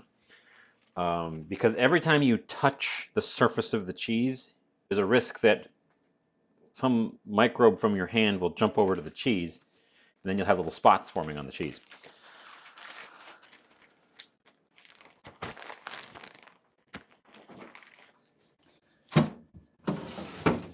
And yes, the aforementioned sprig of parsley.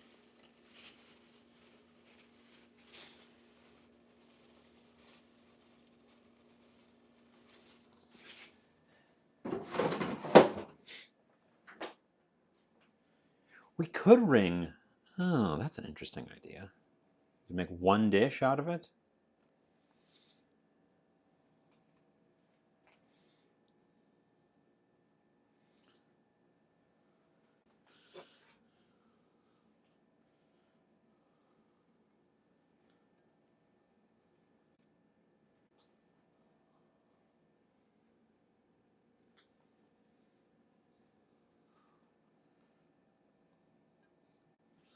This is why you're here.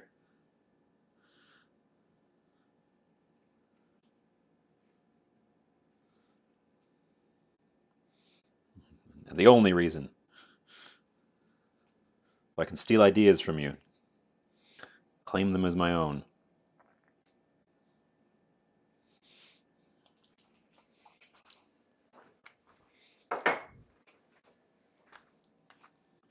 Little ring of potatoes.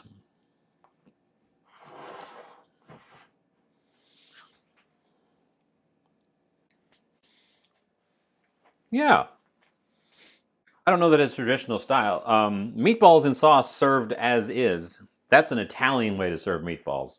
They don't typically serve them on top of anything. Um, they are themselves like an entree or a main course, and then you would have something else on a different plate. Let's clean up the plate a little bit.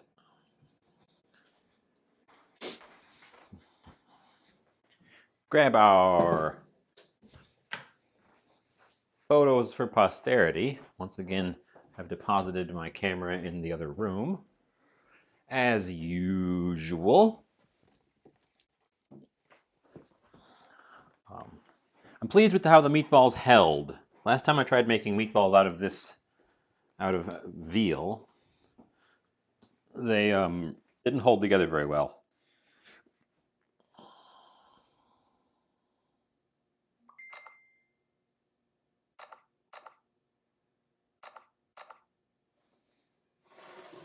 But in this case, they held together quite well. So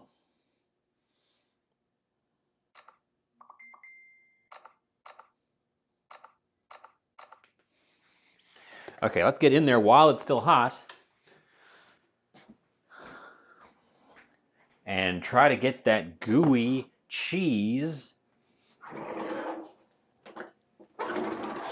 Okay, okay. Let's try to get that gooey cheese.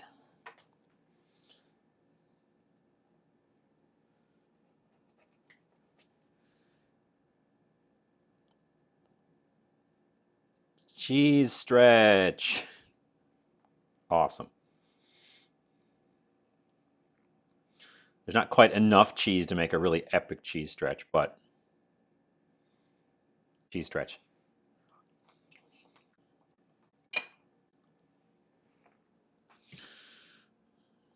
Let's give this guy a taster.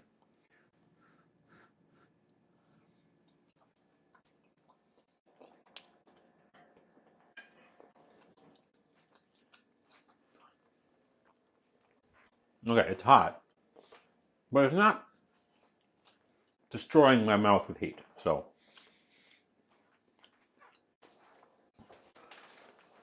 the cheese has gone chewy, especially that blob that had came out the top and kind of toasted up.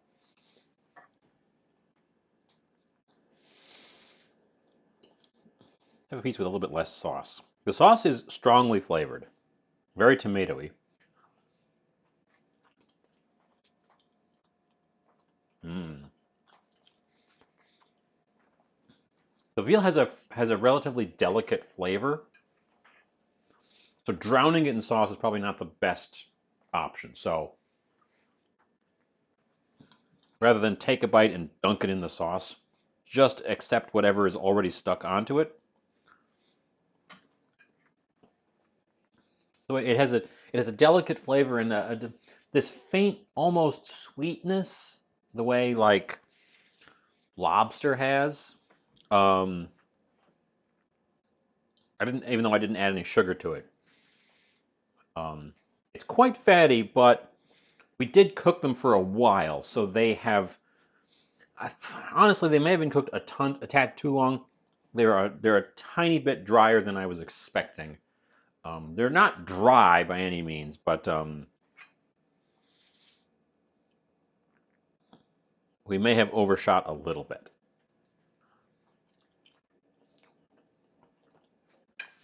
The sauce is rich and tomatoey. Just a little bit of it in each bite with the meat is perfect because it doesn't overpower it. It's a nice balance. The the cheese gives this creamy but also very chewy because it's now been cooked, and especially the blob that leaked out on top on each one has become very like chewy, like mozzarella stick chewy. Let's try these potatoes now that I've added them to the sauce.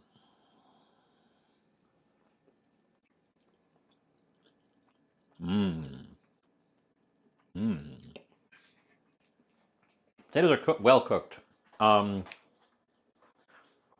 Still nice and firm. We cooked them probably a little bit early, so they went soft on the outside instead of retaining that nice crisp from the initial cook. But then we put them back in to sort of re-crisp them or reheat them, and I think we caused the surface to go a little bit wonky.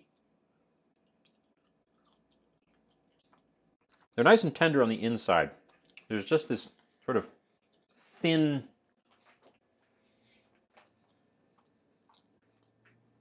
I think it's the skin has gone just a little bit leathery from the second stint.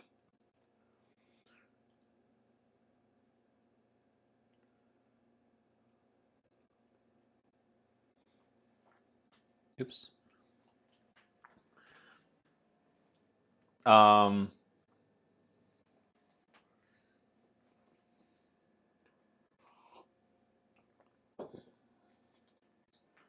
I seasoned it with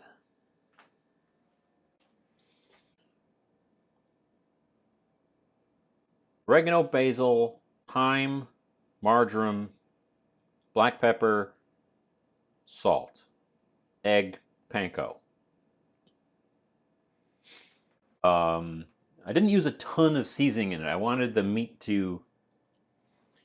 I'm going to use something like veal. I don't want to drown it in extra flavor. I want the delicacy of the flavor of its own flavor to come through. Um,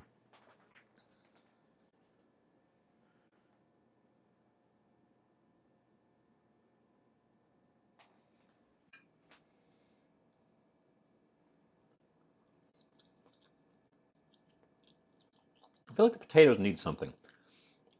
I also feel like that on sale tomato goop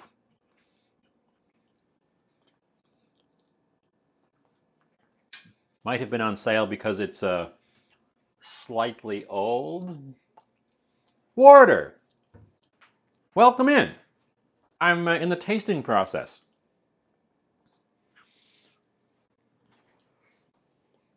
I'm getting a very. Oh my god. Thank you for the Prime sub.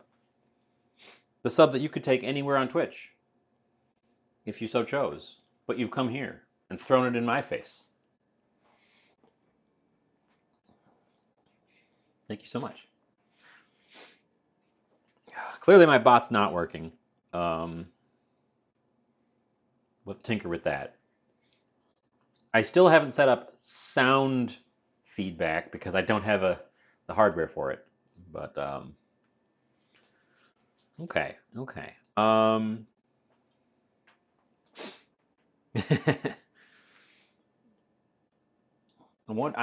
getting a very faint metallic flavor, and I'm wondering if that came from these discount tomatoes, because it was the only thing that I used that was in a can. And that might have been why they were on sale, because they were a little bit old. Because all the cookware we used was stainless today, so there shouldn't be any metal interaction there at all. Well, you are just in time, because I was planning on wrapping us up so I could eat this delicious meal. Thank you for coming by, dropping a sub. If you, that's a good reminder. Anyone who's watching, if you have Amazon Prime, you already in your possession have a subscription to any channel of your choice here on Twitch. You've already paid for it. You may as well use it. You don't have to use it here, but you should probably use it somewhere since you've already paid for it.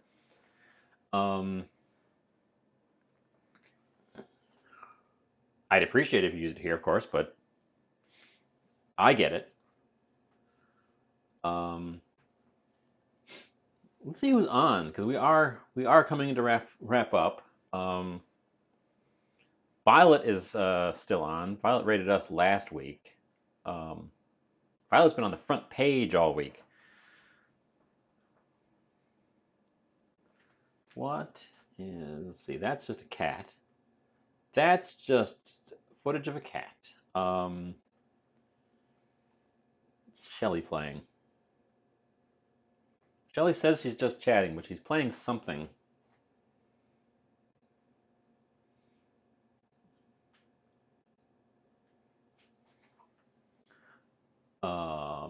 As always, Saturday in the middle of the day is kind of a lull in terms of my ecosystem. I'll tell while I'm deciding. I'll talk about next week. So next week is, that's the wrong angle. That one. Next week, Tuesday, is in fact Pie Day. So I'm planning on pie. I've already showed off my large quantity of nuts. We got some nuts.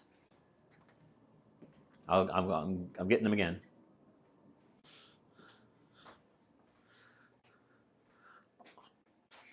Altogether, too many nuts. So they barely fit. They're bulging the lid out a little bit. So I'm going to try making a pecan pie. That's the plan. Since that's a dessert, I'll likely also make, and it has to bake, I'll also likely make something else at the same time so that I can have dinner. Next week, Friday, is St. Patrick's Day, and as I mentioned at the beginning,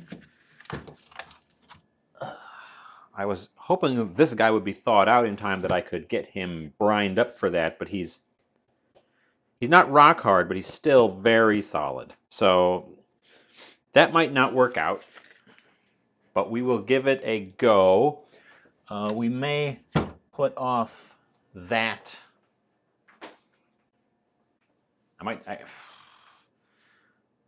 It'll be thawed by Tuesday for sure. We'll see when I put it in the brine. I don't know if putting it in the brine is going to be exciting viewing.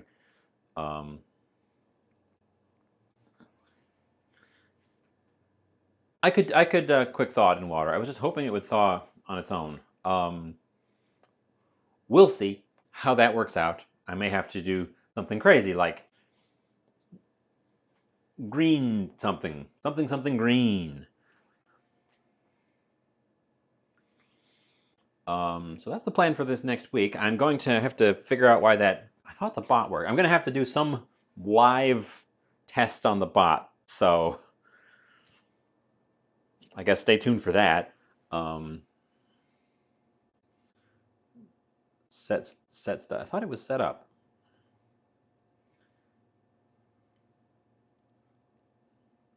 Like it's tracking. I'm looking at the bot right now. It's got the time I've been live, and it's got the number of viewers, and it says it's got chat, but it's not displaying chat. It's acting as though no one has said anything all day in chat, um, which is not correct. So it's probably not hearing the commands from chat because it isn't hearing chat at all. So now I got to figure out why that is a thing. Um, we could fuss around with it now.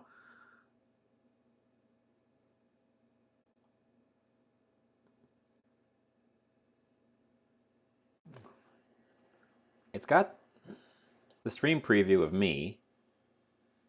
It's got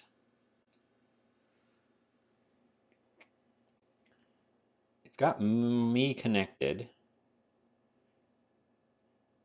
Is it not linked to the channel? No, it doesn't link to the channel because it knows about Moisten.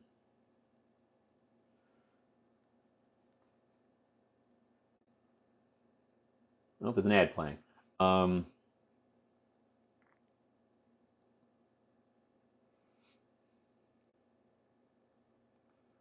Why aren't you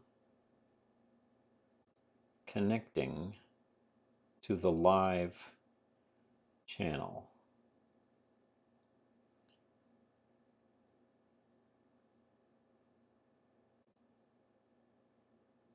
Mm-hmm.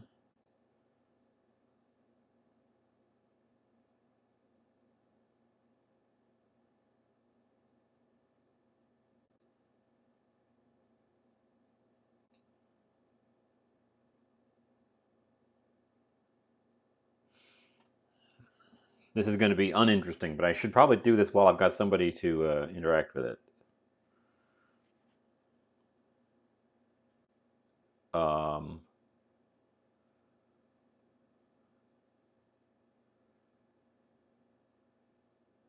Twitch disconnected.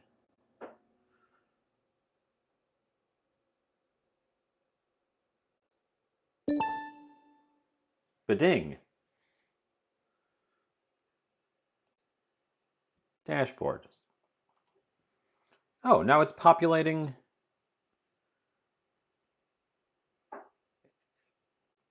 chat. Somebody say something. Somebody say something. Real quick.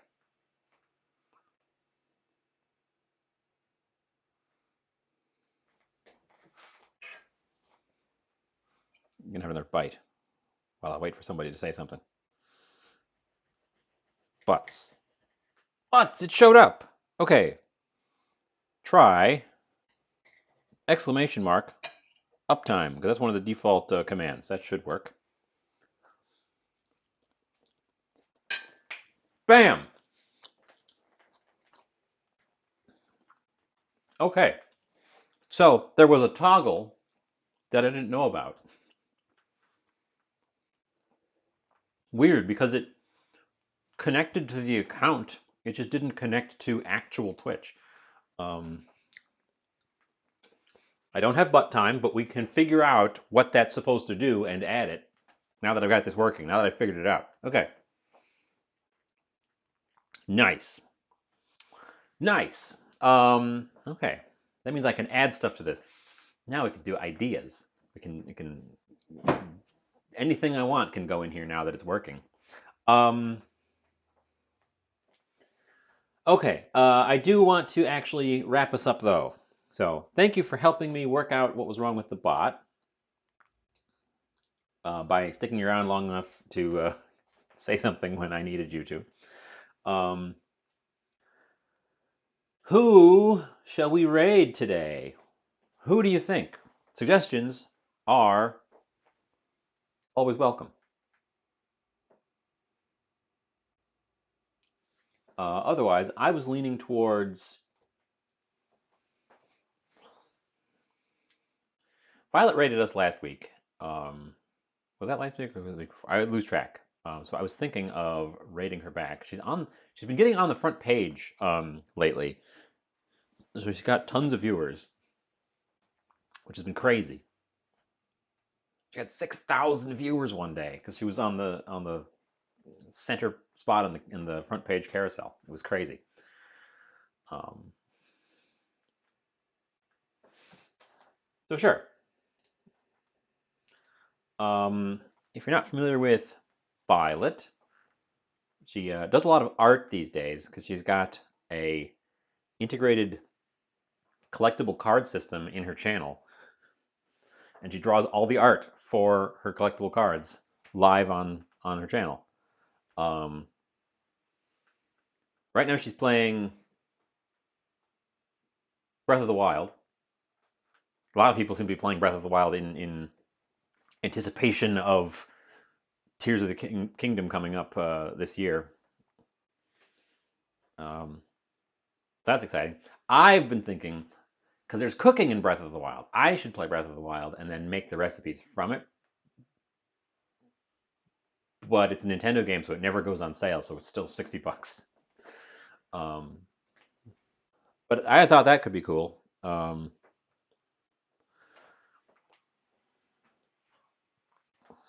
I'll have to do a fundraiser.